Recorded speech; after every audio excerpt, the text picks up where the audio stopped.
ಮಳೆಯ ವಾತಾವರಣ ಅಥವಾ ಚಳಿ ಇರುವ ದಿನಗಳಲ್ಲಿ ಮನೆಯೊಳಗೆ ಹಾವುಗಳ ಎಂಟ್ರಿ ಸಹಜ. ಅವು ಬಿಸಿಯ ಪರಿಸರವನ್ನರಸಿ ಜನವಸತಿಗೆ ಬರಲೂಬಹುದು.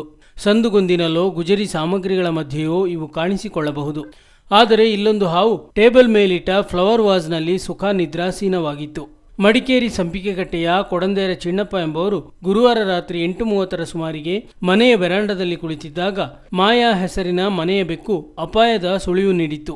ಚಿಣ್ಣಪ್ಪ ಅವರು ತಕ್ಷಣ ಎಚ್ಚೆತ್ತುಕೊಂಡು ಬೆಕ್ಕಿನ ಸಂಜ್ಞೆಯನ್ನು ಅನುಸರಿಸಿ ಟೇಬಲ್ ಮೇಲಿದ್ದ ಫ್ಲವರ್ ವಾಸನ್ನು ಎತ್ತಿ ಸೂಕ್ಷ್ಮವಾಗಿ ಪರಿಶೀಲಿಸಿದರೂ ಯಾವುದೇ ಅಪಾಯ ಅವರಿಗೆ ಗೋಚರಿಸಲಿಲ್ಲ.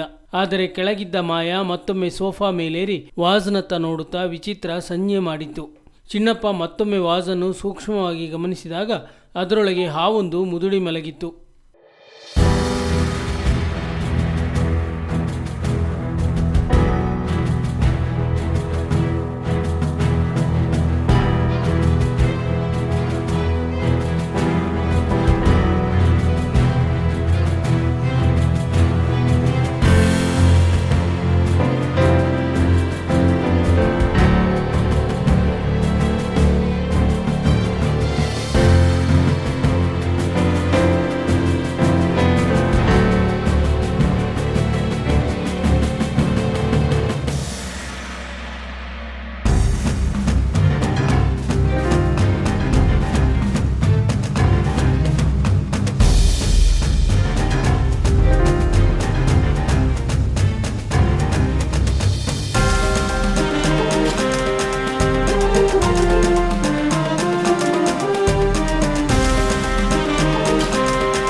ಇದು ಮಲಬಾರ್ ಪಿಟ್ ವೈಪರ್ ಎನ್ನುವ ವಿಷಪೂರಿತ ಹಾವು.